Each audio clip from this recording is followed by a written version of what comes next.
What's up, everybody? I'm back. It's Thursday, and today I'm doing an old one. I was lifting earlier. I work out a little bit, and I was listening to old SLIPKNOT, and the Blister Exists has some of the just filthiest drum work, I think, nastiest percussion of any song that I know, and so I wanted to do it. And lo and behold, there's a video for it. So we're doing the Blister Exists today. I've got my coffee, as always. A couple things before we get started. I am not a professional, so please don't expect me to be breaking this down. Like, I have actually a drum kit. I have an electronic drum kit, but I'm not good at it. Right, so I'm not going to be analyzing this at like a high level. So just don't expect that. And then don't be a dick. You know, that's kind of my number one rule. My AC will probably kick on at some point, so hopefully that's not too distracting. But yeah, don't be a dick. You know, I try to be really thoughtful about this kind of stuff. So whether you like it or not, you know, let's try to be respectful. And if you're not into heavy music, this is probably not for you. This is a pretty heavy song. So with that out of the way, let's get right into it. This is The Blister Exists by SLIPKNOT. This video also may be disturbing to some people. I haven't watched it, so I don't know.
right, so first of all, R.I.P. Joey Jordison.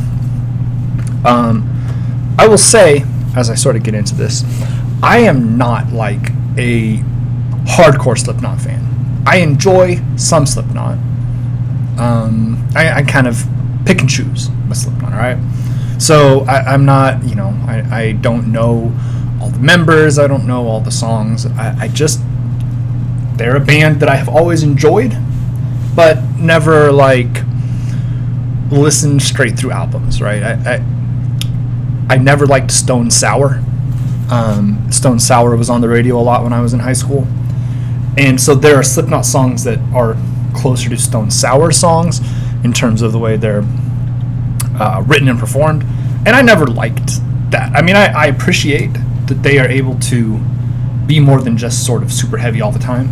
Like, I'm not opposed to that. I think it's a good quality to have, that you are more flexible. But at the same time, you know, sometimes I just want this kind of stuff. Blister exists, Pulse of the Maggots, what else? Chapeltown Rag, you know, some of the new stuff. So I just want to make that clear. Like, I am not just a hardcore Slipknot fan. I like them, but I'm not hugely invested in Slipknot or Slipknot lore. I have seen them, actually. I saw them in concert when I was living in Los Angeles at the Inglewood Forum with Of Mice and Men and Marilyn Manson. Now, this was before we knew all the stuff that we now know about Marilyn Manson. It was an incredible show. I will also say, just as an aside, I have been a big Marilyn Manson fan for many years. I always appreciated the music and the darkness of the lyrics. I always really liked that. I have not done a Marilyn Manson song on my channel, and I do not think I will. I don't listen to him anymore. After some of the things came out about the way he was behaving, the way he was treating women, I don't feel good about it. So I'm not... Sometimes you just gotta let that stuff go, right? You just gotta move on. Anyway, all that preamble out of the way. This song, this is like the perfect song, I think, for people who enjoy good percussion, because it's fast and aggressive and loud, but it's dialed in. I've listened to some like doom metal, speed metal. I've listened to some really heavy stuff, and I think there is a line at which it stops being enjoyable to listen to, and it becomes more about, look how fast we can play, right? Look how fast we can play this double kick. And while it is very impressive to see somebody playing insanely fast double kick, I think one of the fastest I've ever seen, and I know that there are faster, but one of the fastest double kicks I've ever seen is in My Fears Have Become Phobias by As Blood Runs Black. That towards the end of the song, where they have that little drum breakdown. Super, super fast, just incredible. And I have an appreciation for that on like a technical level, but on a pleasant to listen to level, you can lose some of the impact, I think. And this song, I mean, look, I like the song, right? You know, I like Corey Taylor's screaming. I like the vocals. The musicianship is good all across the board, right? All of the members play well. They're good at their guitar and drums and DJ equipment, all that, right? They're all talented musicians. But the percussion on this song is the reason why I like it, and it is the reason why I picked this song to cover. You've got the punch of the Joey Jordison punch, right? To me, the drums are mixed really well in this song. The snares, the toms, the bass, it's very punchy, right? It's impactful, but it's not overly dominant in the mix. Sorry, I had something else I had to attend to. It's not overpowering, but it is, to me, very noticeably like the most important feature of the song. So that intro is very, very infectious, right? It really gets you fired up. And then that breakdown, right? The breakdown, see, I love bands that incorporate multiple percussionists. You don't see it very often. Weirdly, there's a band that is nothing like Slipknot. They're like a piano indie band called Buried Beds. And they did the same thing, where they had a drummer, but they would also have floor toms, and during a few songs, the bass player, the guitarist, and the violinist would put down those instruments and play on the floor toms. So you would basically have 4 percussionists going at one time. You can get some really, really cool effects when you do that. Here it's mostly doubled up, right? The marching drumline effect. Almost all of the percussionists were playing the same, right? The same little drum roll. But you have these added elements of offbeat percussion, the rim shots, the kick, right? That brings you back into the drum line. I find it hard to express just how effective I think that is. But it hits me in my core somewhere. And hearing that dun, dun, that is, it's the perfect speed. It's offset nicely. There's not a lot of instrumentation around it, right? It's almost just percussion, but you still have just enough to keep that aggressive guitar in there, to keep the music in the back of your head along with the percussion. But I would compare it to, like, in volleyball, right? I'm all over the place. In volleyball, you have the set and then you have the spike, right? You don't really get the spike without a good set. The spike in this song is the drum line, right? That's that breakdown in the middle.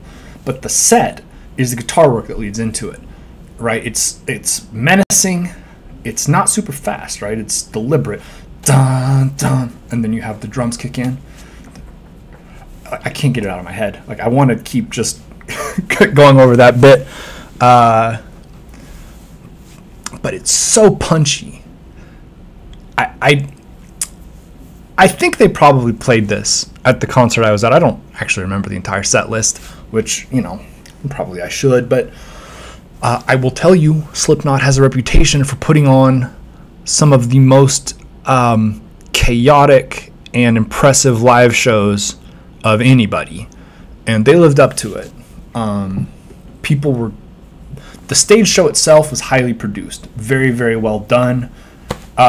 Super chaotic, right? You've got people jumping off moving platforms and running all over the place.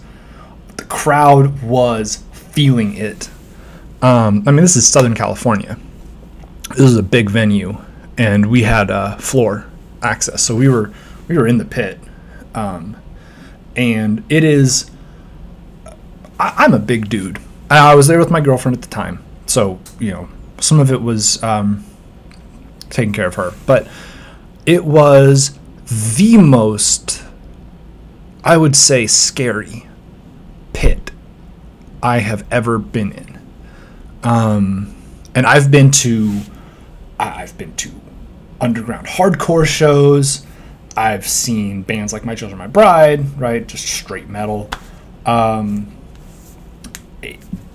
I've seen Of Mice and Men a few times. Like, I don't even know why I put them in there. They're not that crazy. But like, I have seen bands with dedicated fan bases and loud, aggressive music. And I have never felt anything like I felt in that Slipknot pit. So credit to them, but also it to me it teetered across the line of like really impressive into borderline dangerous. So we did manage to actually escape at a certain point. But yeah, this song, man, I just could listen to that drum part for like an hour probably. Everything is, it's just like all of the good stuff that they do, to me, like crystallized in this song, in that lead into the breakdown, the aggressive vocals, you're just getting everybody whipped up into a frenzy with the first couple minutes of that song. And then you have the dropout of everything else. You've got a little guitar and then just the drum line. And I think it's probably it's one of my top 2 or 3 Slipknot songs easily. It might be my number 1. I do like Pulse of the Maggots a lot. I do actually like Chapeltown Rag a lot. I like Everything Ends a lot. But it's probably in my top 15 or 20 songs of all time. That's probably reasonable. Yeah, I'm a huge fan of this one. And, Joey Jordison, man, he was such a huge part of this band, both as a drummer, but also just as a presence, right? And it's really sad. Like, whatever you think of Slipknot, whatever you think of musicians, he died young, and that sucks. I don't know what his family life was like. I don't know if he had a wife and kids. I don't know what his parents was like, but I do know that he died in his 40s, and that's a huge piece of a lot of people's lives. Certainly, he's a huge piece of the band, right? He'd been part of the band for a decade and a half, maybe longer. It's hard. It's hard to move on. And just such a gifted percussionist. So, it's a real shame. I'm going to wrap it up, though. I think I've said enough. Yeah, The Blister Exists. Great song. Slipknot, pretty good band. I don't know if you ever, I don't know if anybody's ever said that before, but the Slipknot group, they might have some success. I'll continue to watch their career. Thank you guys for watching. Have a good day. Stay safe out there. Drink lots of water. And don't talk to cops.